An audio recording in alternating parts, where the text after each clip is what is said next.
Hello and welcome to the Fossil News Update here at the COP25 UN Climate Summit in Madrid. The Fossil of the Day award is given out each day to the country that is the best at being the worst and does the most to do the least. And today we had quite a fossil. Our third place Fossil of the Day award was given to the United States and Canada for domestic actions that both of these countries are taking back at home that are completely not in alignment with what is necessary for climate action. We're the best because we're expanding the Canadian tar sands!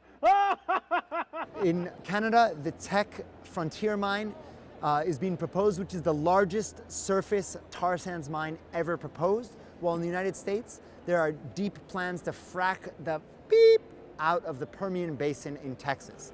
I love big things. I love big pipelines. I love big hamburgers. I love big walls. And you know, fracking, it just sounds so fun. And I love fracking, especially in the Permian. Let's go frack in the Permian. Let's build pipelines everywhere. Neither of these are compatible with what the climate science says is necessary. Our second place Fossil of the Day award was also given to the US, this time with Australia, for withholding their contributions to the Green Climate Fund.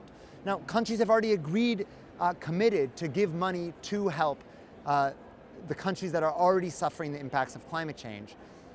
And while a number of countries such as Canada, Japan, Switzerland, Netherlands, Belgium, Italy, Austria, Portugal, and Ireland so far have yet to double their contributions, something that NGOs and civil society is pushing for here at the COP, two countries went even further. The US and Australia simply decided to turn their back on their contributions and withhold entirely their pledges.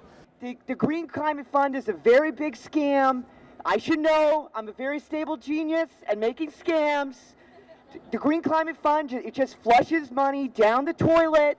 But today's first place Fossil of the Day award went just to the United States because they have kind of an interesting, unique role here.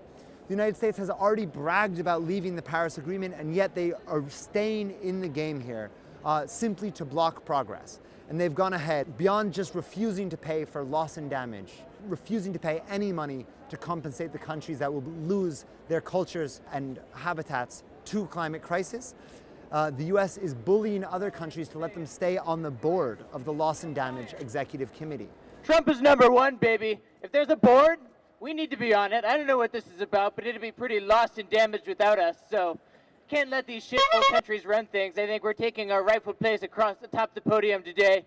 And I want to thank you all for being here to recognize that we are truly the greatest, and apparently also the second and third greatest. Thank you all. Basically, they're trying to say that even though we're not going to sign this, we still want to make sure that we can block anyone else who wants to move ahead with this stuff. And this is important. Africa is facing the worst drought in 35 years, and 11 million people are facing climate-induced starvation already. The US here are leading the pack of the rich boys club, and other countries must not be following the example. But today, something good happened. We had the luck to present a Ray of the Day, an award given to countries that are actually doing something good here, to Denmark. Denmark, in a pretty radical move these days, has decided to make a climate policy that's actually in line with climate science. And they have done great things to move ahead to keep their country in line with the 1.5 degree warming target. And they have set to reduce their greenhouse gas emissions by 70% by 2030. And they've even decided not to engage in any sort of carbon trade to ensure that the program has environmental sovereignty. There's a comprehensive plan that includes agriculture, transport, and construction, and more.